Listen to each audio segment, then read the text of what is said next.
Hello, and welcome to Happy You Asked, the podcast where we explore a little thing called happiness, one awkward conversation at a time. And I am Erin Clare, your host with not really the most, more like the medium. And I am joined today by Dr. Emily Friedman, one of the people I love, a scholar and critic who wants to understand media experiences from audiences past, present, and future. This fascination has taken her to study everything from the language of smell, never published manuscript fiction, creator cultures, and tabletop role-playing games and their performances, which have been so fascinating to follow across analog and digital spectrum. Wow. Emily believes that technological shifts of the past illuminate our present, that book history and digital scholarship work beautifully together, that artists and designers and librarians and archivists and are invaluable collaborators, and that hands-on experience of research and creative making are important components of student learning. Here, I agree 100%. She is a historian of storytellers, which I love that description, and her work has appeared in places like LA Review of Books and Polygon. You can find Emily doing that across social media, on YouTube, on Patreon, on this podcast now, where she posts works in progress for free. So welcome to Happy You Asked, Emily. It's so wonderful to chat with Hello. you. Hey, Yay. yay! Now, Thanks for thinking of me. of course, Emily and I went to grad school together at Mizzou, University of Missouri, Columbia, Yay. many years ago. In fact, I do believe I was Emily's mentor. I don't fucking know, man. I feel a little bit like I was raised ferally for much of my early academic career. We No all one should were. take no one should take the blame for having supervising except the people who got paid for it. No, you're amazing. I'm taking all the credit. You had nothing to do with it. I'm kidding. All right, so I always start off with the easiest question. What is your definition of happiness?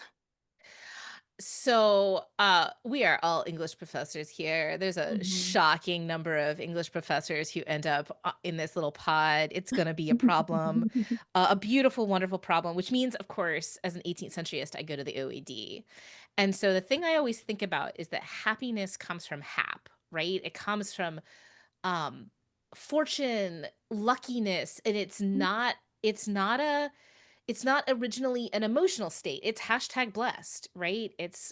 And that is the meaning that has kind of gone away. But for me, it kind of tends to linger. That so much of happiness is a gift. So much of happiness is something that we can hopefully accept and identify, but that is an unequal measure across our lives, but also just like it's a it's not one of the things that we can directly cultivate, despite what self-help tells us. We can cultivate awareness to what we might think of as the things that make us lucky. Um, we're recording this less than a week after the death of Andrea Gibson, who's been really the poet who's been really illuminating to me in terms of thinking about what it means to think about these things as gifts and recognize just the act of being alive as a gift. And within the last, 48 hours, Stephen Colbert has been politically and unceremoniously fired from the Late Show, and the Late Show basically like burned to ashes. And what's been circulating on social media has been the fact that like he lost so many of his family members at a really young age, and that for him that was the basis of his spirituality, to accept even that, even the worst thing that have ever happened in his life, as that kind of blessing and gift. And what does it mean to orient in that kind of way? So yeah, so for me it's like, in what ways have I been lucky? In what ways have I can I see the things I didn't control and yet have been gifts, is really happiness for me. That is an answer I have not yet heard, and it's so wicked cool. Woo! I win. Woo! This is clearly a role-playing game in which there are winners and losers. No, there's not. That's not true. That's not true of No, but role-playing what I games. really And that's like not about it, true. But I yeah. liked about it so many things. First of all, it never occurred to me to actually look at the OET, the root of it. I'm a full English stress, they're almost like, oh, I should have done that, right? So, and then to actually think, oh, yes, this idea of luck. And then it also interweaves then that the sort of Buddhist approach to it, right? Are given things and also given suffering, and we don't get to decide all of the things that we're given. It's luck. But then what do we do with that, right? How do we survive that? Like we can suffer and say, oh, woe is me, or we can, you know, live with the luck we're given and figure out a way. Yeah, I mean, and there's also that notion, I mean, because I'm just gonna keep riffing on the OED for just a hot second, is Do like it. the other definition that gets us from this kind of lucky blessedness to contentment later on, kind of the other midpoint is like appropriateness, aptness, be fitting, not fitting in necessarily, but being, aligned with the moment, right? Mhm. Like this is the idea behind the happy thought, right? It's not a pleasant thought, it's the right thought at the right time. And Mhm. and that is a thing I seek constantly, right? Is the like um the game designer Megay Baker, who has the beautiful appellation Mother of the Apocalypse, because she's the co-designer with her partner Vincent Baker of Apocalypse World, which has like inspired all an entire like multi-decade tradition of story games. And she's also like one of the most grounded human beings I've ever met. And every day I walk past a note from her on my way into my home office.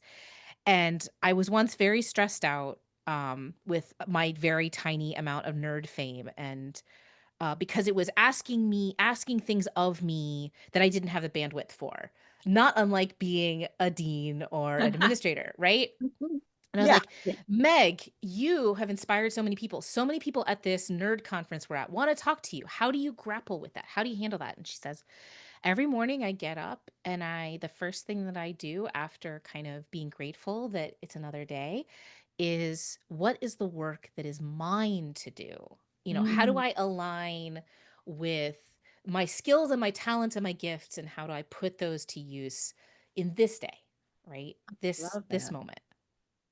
I love Yeah. that because it that also aligns with things like your dharma, your purpose, Mhm. even like the different types of sutras and all these different things. Like if you are not aligned with what you should be doing and know you should be doing, what your purpose on this earth is, then happiness is elusive. Everything's elusive. Because until we're in a Yeah. moment where this is the work I need to be doing. That doesn't mean we always get to do that. There's lots of other Right. stuff.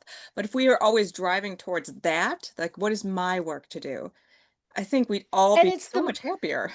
Yeah, and it's the what is my work to do today, right? Like there's Mhm. the great global things that we want to aim towards, but there's also like today the work that is mine to do is laundry, right? Today the work that is mine to do is, the work of making a comfortable place for the people in my life, that that there's the small expressions that build to the larger ones. Oh, I Which I love think is something that um I've been moving between highly masculinized and highly feminized spaces of labor and professionalism, things like that, especially this summer. And it's very interesting, right? Because that. Mhm, mhm, there's always somebody who's got to make sure that we all eat, right? mhm, mhm, There's always the care work that's built into that. And whether you value that and whether you consider that is mhm. a really important kind of distinguisher, right? Yeah, yeah, you're exactly right. Now, first of all, I love all that, but you segued there. You tipped in like a role-playing game. I want to hear more about the work you're doing. It's all just, how Yeah. did I get there? Tell me about the work you're doing because it sounds so cool. Yeah. So, um, I can't believe I can say I've been doing this for over half a decade. But Amazing. after my first book, which was on smell in the 18th century, I called am Reading thinking that Smell in book, 18th Century me. Fiction. Yeah, Yeah, no, yeah. but seriously, that's like one of my Beyonce moments. Look, I'll show you where I'm thanked in this book. um, uh, I started writing my way into a new project that I'd actually kind of been collecting stuff for since 2009. So the book comes out in like 2015, 2016. And Mhm. I had fallen in love with um manuscript fiction. In other words, started finding all these things that all the scholarship told me should not exist, which is people circulating their stuff in handwritten forms after print technology has exploded. Mm. And so I was traveling the world to find more of these things, and I was going into different archives to try to find the stories behind them. Like the first one I ever saw, I ultimately several years later found both the woman who wrote it and the woman who received it. I found the evidence that they lived together near the end of their life. I found their wills. The first one who died was the author. She left everything she could the surviving woman. And the surviving woman, in turn, requested her nieces and nephews have her buried in the same tomb. We haven't Mm. yet confirmed that that's the case, but so this novel that gets written in her 20s is part of a multi-decade love story of some kind, right? So, and that was the thing I kept finding, and I was really interested in these storytelling practices outside of the logics of mass media. Because, right, we focus on what lots of people read or what made a lot of money, but these things mattered. Everything from these kinds of one-on-one exchanges to stuff that continued to circulate to a family group or even larger. And, that was super fun, and I was working with research teams of students here, and we would go to the research triangle to photograph stuff. And then, it turns out, you can't do that during those early stages of a global pandemic. So No. I Tricky, Yeah. tricky. So I'd been kind of writing interdisciplinarily, and I wanted to be like my dissertation director, our good friend, Devaney Lozer, Whoop, wanted to be whoop. a public intellectual. So I was practicing cutting my teeth, writing between communities, in the kind of years leading up to 2020. And in 2018, I needed a little bit of a kind of break from writing about these old things. And I'd been watching these nerdy ass voice actors play Dungeons and Dragons on the internet. And I was really interested because their story was hundreds of hours long by 2018. And there was a call for papers for a book called Role Playing Games in the Digital Age. And I was like, oh, I'll put a thing in on how narrative time works. It'll just be a little one off, and then I'll go back to my research. And that piece came out in 2021 as I'm returning to the classroom, and I'm from remote teaching, and I'm finding that it's the most cited piece I've ever written. It's getting adopted immediately into classrooms all over the world. I'm on Twitter back when Twitter matters, and people are interacting there. I'm returning to the classroom in the fall of 2021, and my colleague, Dr. Craig Bertolitz, our beautiful medievalist, says, "Hey, why don't you teach a class on games and stories?" And Mm. I said, that's just dumb enough that it might work. And now I have a credential in the form of this publication. The class fills in an hour, Mm. mostly outside of our department, a combination of future teachers and designers, but also just tabletop nerds and nerds of all kinds. It's a beautiful group of people, and we're still in the early days of vaccination uptake and things like that, and so students are still getting sick and don't want them to come to class if they're very, very sick. And so, but it's an active learning classroom. There's no lecture. So I decide that I'm going to record recaps about 15 to 20 minutes at the end after I come home from every class. Because, of course, I've got all the technology now. I've been teaching remotely. And I decide I'm going to put them on YouTube, and I'm not going to make it unlisted, but I'm just going to put them out in public. My students, I don't know if they've ever watched them. I can't confirm. But other teachers did, and other people who are interested in what we call tabletop role-playing games. The most commonly known one is Dungeons and Dragons. There are so many more that are interesting that I hope we get to talk about. I'm an evangelist for them. And so people started inviting themselves to my class. And they become my research subjects because I realize that I'm the only tenured faculty member at a research institution who has the time and who has been watching and listening to this stuff for years. So I have the kind of back experience to do this work. So I am in community and collaboration with a lot of early career researchers and undergraduates and things like that, because we discover through crowdsourcing of bibliographies and things like that, there's huge numbers of folks who are interested in this stuff in and out of the academy. My next book, How Stories Are Played, is dedicated to all the students who emailed me and said, um, I want to write about this for my undergraduate thesis or my master's work, but my dissertation supervisor or my undergrad supervisor doesn't know what this is. Can you point me in the right direction? And so all of the sudden, my interest in media outside of mass capital shifts from the 18th and 19th century into the 21st. And I've been told by colleagues that the 18th century ends up being my superpower in this way because people's memories and media memories are so short when we're Oh, thinking yeah. about new media. To be able to make connections back to the 18th century and vice versa, because I also start being interested in how um 18th century becomes really interesting, like games become really interesting in the 18th century. And so it's the new adaptation. It's beyond film and television. We have like agent full video games, board games, and role-playing games that are thinking about Jane Austen, that are thinking about the slave trade, they're thinking about all these kinds of things. And all of a sudden, I find myself in a completely new set of uh, learning communities locally, but also communities of practice and creation.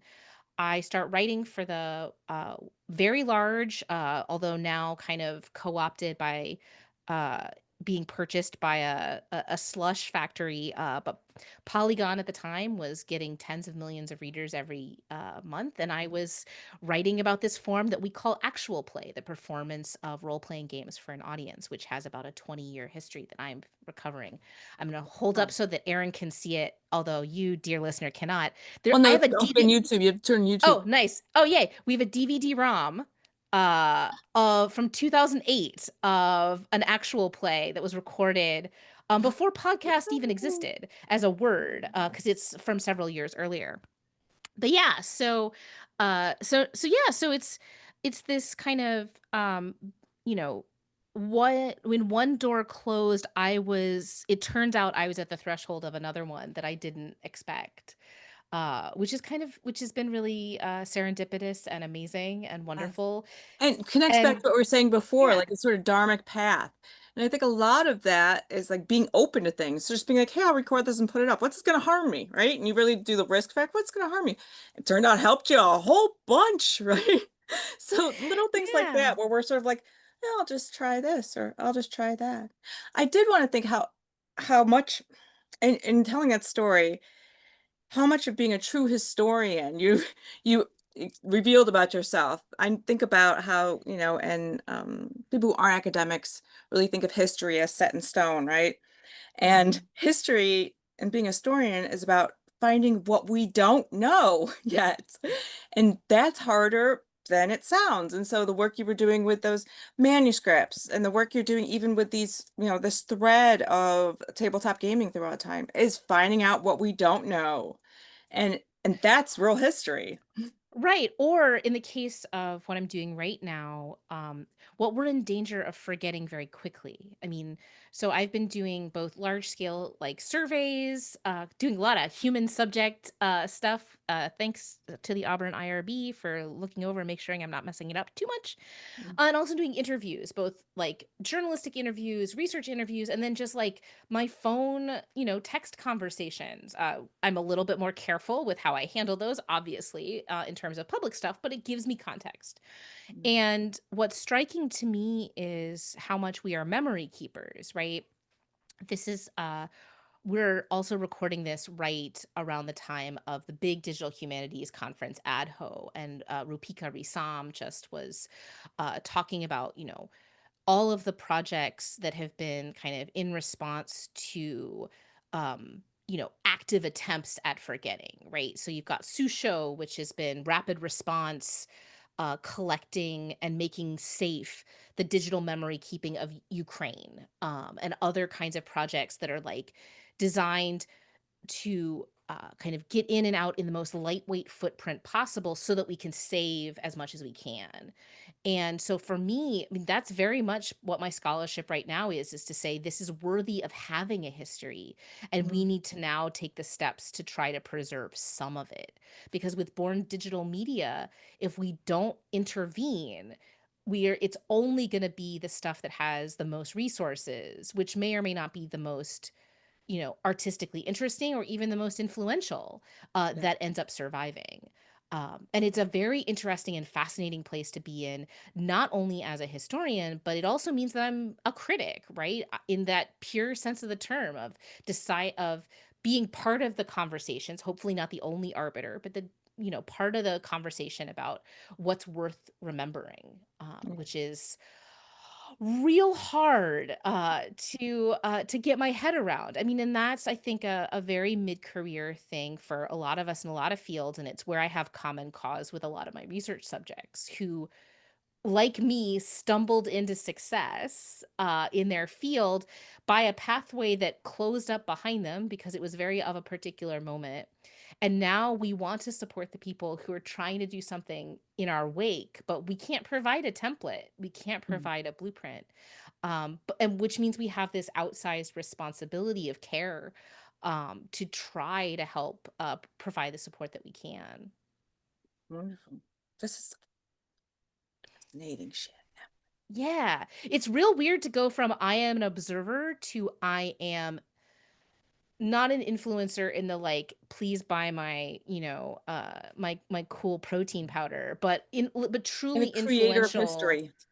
Yeah, true. Well, and the concepts that I'm talking about in public are ones that get cited in pitch meetings. Mhm. I have been in interviews where people cite my work back to me, Yeah. which is a very strange position to be in.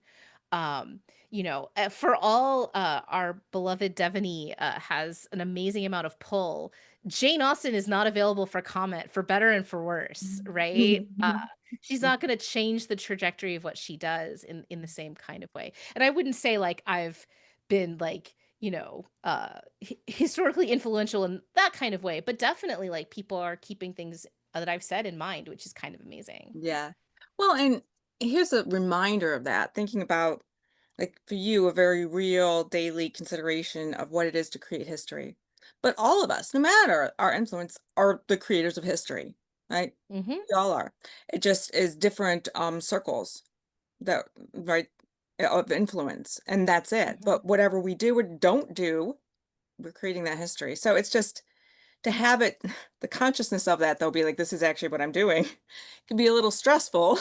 So Yeah. it's cool, but I don't envy there what you're doing. I want to hear though, It's I know very little about tabletop role playing games.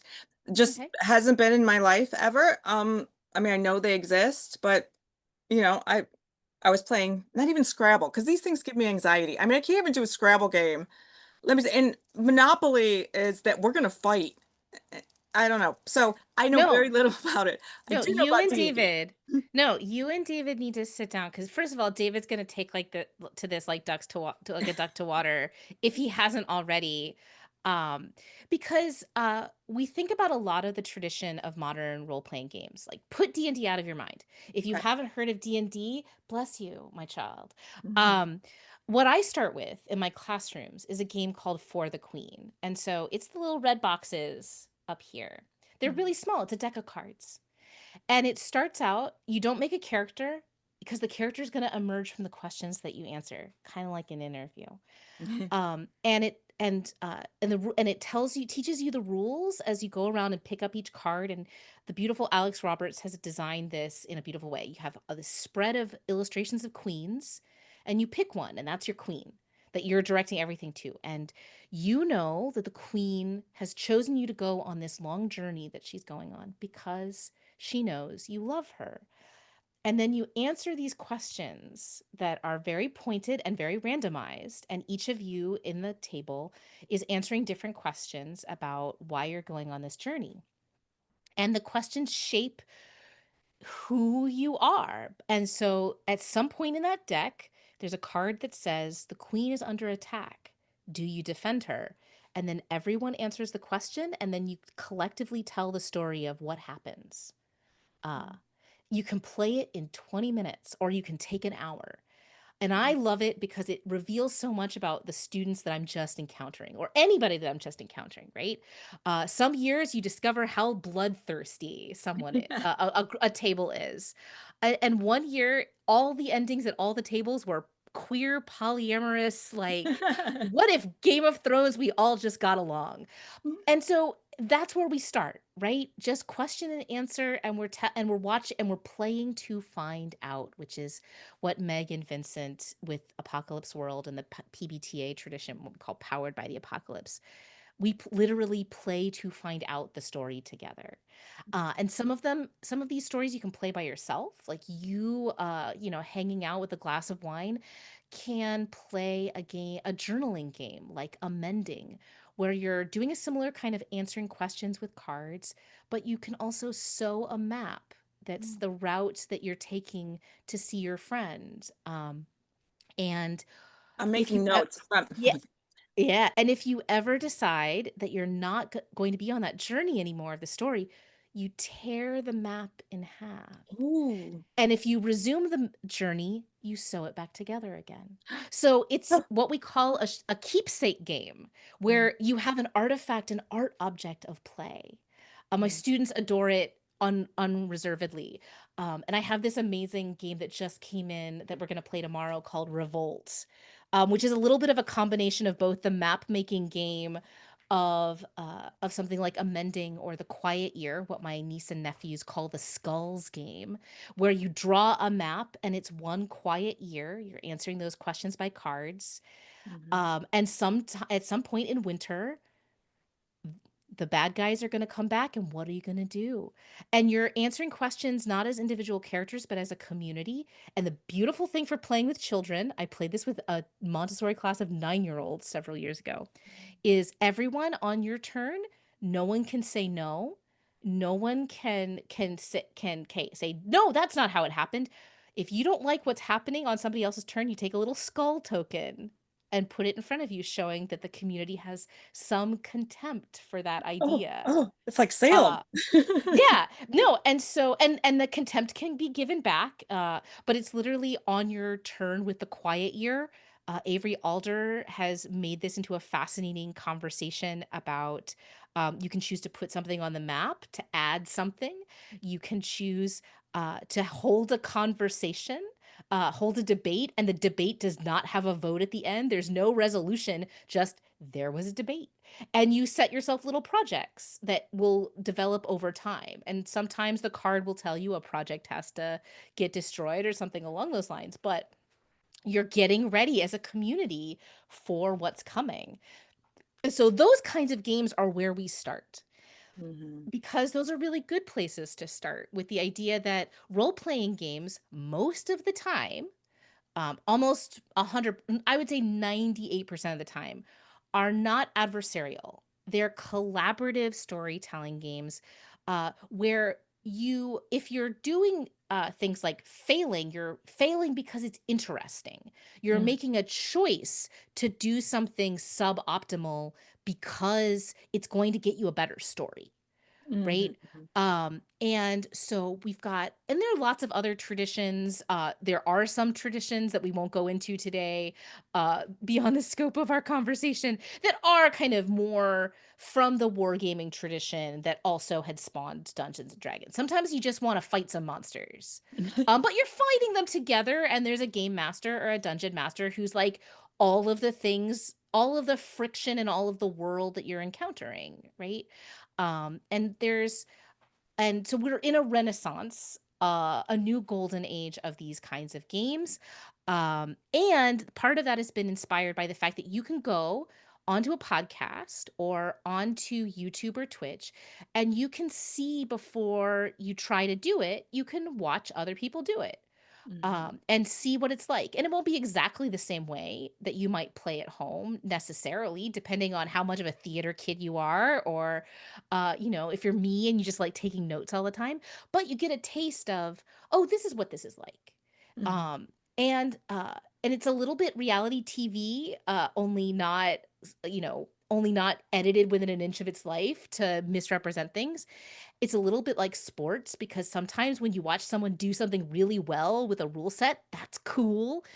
But mostly it's about, you get to tell stories where the dice, the cards, all these elements of chance give you permission, give you the alibi to do something that maybe a traditional narrative couldn't get away with.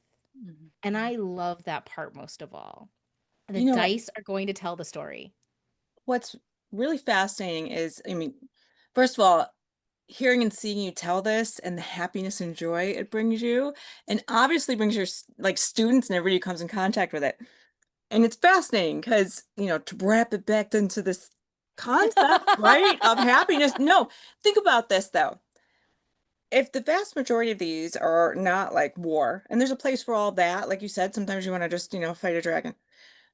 And it's working collaboratively. It's becoming almost like a separate space because outside of it, in the rest of the world, it's really freaking hard to maintain. Things are rough.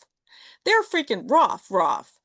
And I mean, no matter how many tools you have in your toolbox, it's hard out there. And so this is like almost creating a space where we can model what we should be doing, but aren't necessarily doing. Yes, and in the spirit of improv that fuels Mm. actual play. So for behind me is this big pink box. This is my one of my favorite games, Yazeba's Bed and Breakfast.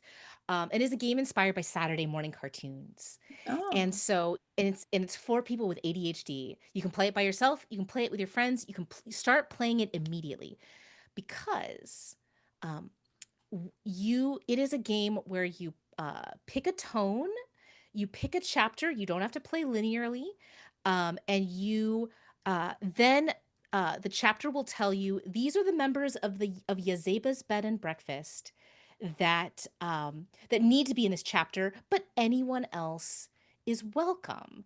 Mm. Um, and then you can tell a zany story, you can tell a pensive story, you can tell a kind of nostalgic kind of story, and so many more. And every time you play, your character is not your character. It's just your character for now. And when you finish playing the chapter, you get some stickers to change a little bit about what's happened, how the story you've told together has changed this character for just a little bit for this copy of the book. Mm. And then the next time somebody else may play uh that same game, and they may play that Amelie, the robot looking to kind of change her programming and become more human in a completely different kind of way.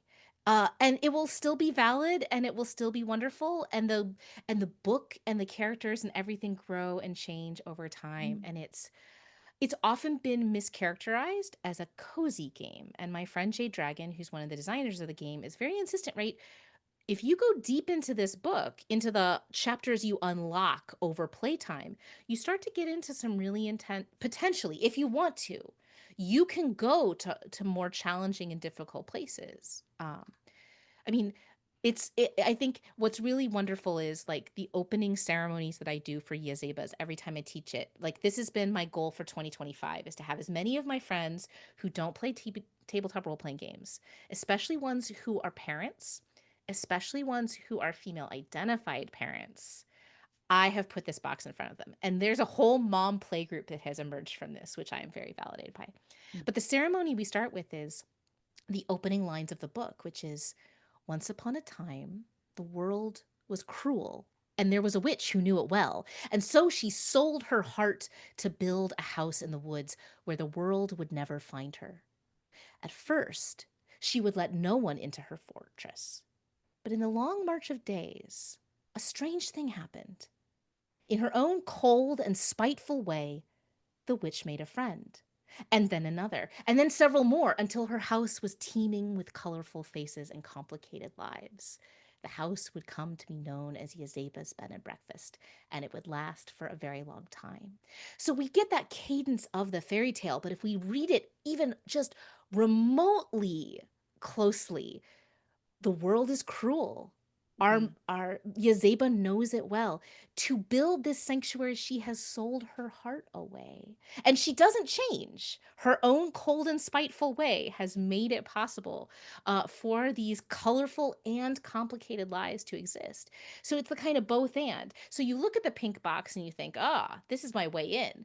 But so much more opens up. And that's what I love about a good role-playing game is that it can provide a safe space, not just to make safe space, but also to kind of take on some challenging things. Triangle agency is thinking about, the very like in its most intense is thinking about, governmental structures that lie to you. Star-Crossed is a game about people who lovers who should not be together, but if the tower tumbles, that's how it's gonna go. Mhm. Um, a game like Rowan Rook and Deckard's Heart is literally all about an apartheid state, just a fantasy apartheid state. And Spire is the story of you are revolutionaries who are trying to take the system down, and you will fail, and you will die, and your family may hate you. And yet there is something compelling in telling that story in the right moment at the right time. And Heart is the story of going underneath that city to a place where you will definitely die in an interesting and exciting kind of way, um, but that you are going to kind of plumb psychological depths in these sorts of ways. 10,000-Year-Old Vampire by Tim Hutchings is a solo journaling game that's you are a vampire, and it's a game about memory because you live long enough and you're gonna forget, and you Mhm. are choosing what to forget, I which already is have. I already forgotten a yeah, little bit what I yeah. Yeah, so I mean, I love a good like game I can just get out and we can play and have fun, and like that's the entry point. And some people will stay there. And some people, the people who give me the greatest joy are the ones who are willing to say, I defer pure pleasure, be it fighting dragons and that power fantasy or to to get a different kind of pleasure in the same way that we get different kinds of pleasure from different kinds of fiction, right? Mhm. That there's a that we are constantly teaching our students that like, yeah, romantasy is great, and sometimes that's what your brain needs, or the equivalent. But let's show you these other pleasures that happen if you take the time. And in the case of role playing games, if you have spaces of trust, and those kinds of durable relationships with fellow storytellers who want to go and find more depth, right? This is what my colleague, the game journalist and reviewer Quentin Smith talks about a lot. Is that's what's exciting to him is he doesn't want the cozy. He wants the stuff that when you come back out of the depths, you're buoyant again, in those kinds of ways. What does the research say about the relationship between, these types of role-playing games and their influence outside of role-playing? Yeah. So it's a little challenging. I don't love the fact that like when a lot of people talk to me about this stuff in terms of classroom stuff, it's often like gamification, right? Or how can we turn this into a tool to get somebody from one place to another? Because I think what's beautiful about it for my classes is like the same thing, the same reason why we teach art, right? Is because some things are beautiful in and of themselves and we can understand how they work. And that is part of understanding what it means to be human. That said, here comes the shameless like stuff we know from the research. Uh, like fiction, there's a certain amount of empathy engine that is possible. Um, and with role playing games, because many of them you are making memories, right? You're doing a thing. And we have all an entire apparatus for thinking about what happens when you bring yourself into a game and you bleed into it and Mm. that impacts the game, or when you take something back out of it and you bleed out, right? And bleed is a neutral term, but you have to be careful with it. Right? You have to be to know a name a thing is to know a thing, and that Janaea Kemper, who's an academic and game designer, in Equal Power, has written very beautifully about the possibilities of what she calls emancipatory bleed. Knowing that this is going to happen, knowing that it's going to make an impact and maybe even hurt you, but using it as a scalpel to get to some place you want to go that you can't get by yourself. Mm. And everyone has to consent to this, right? Everyone needs to be aware. There's all kinds of rituals that we use and what we call safety tools in order to safely get into these kinds of headspaces and get people out. So I play a game with my students. One of the most intense games we play is a game called Alice is Missing, by Spencer Stark. It's a game you play on your phone. So one time my students are really excited to be on their phone. It's played in exactly 90 minutes. There's a timer with a cool soundtrack you can listen to on YouTube. Um, but you're doing an enormous amount of setup beforehand to establish what are the boundaries, what are our lines and veils, what are the things that we will not include in this story, because this is a story about we are high school friends, we are coming back after break, and Alice is missing. And we don't know what's happened to Alice until the end of the game. And then we have to process that. And so talking about what we're okay worrying about or thinking about or adding to that story very intentionally for a good long time before that 90 minutes, and then having a bunch of time afterwards to process what happened, because these are memories, and because like these are literally like part of the ritual of the game is you change everybody's name in your phone, so you are really talking to them or on the Discord chat or however you're playing it, because you can play it remotely. um, but you have to take care, and you have to be careful. And with these kinds of things in a classroom, I give students carte blanche to leave if they really need to, because this can get really close to home. They're not that much older, right, than the teenagers of a game like Alice is Missing.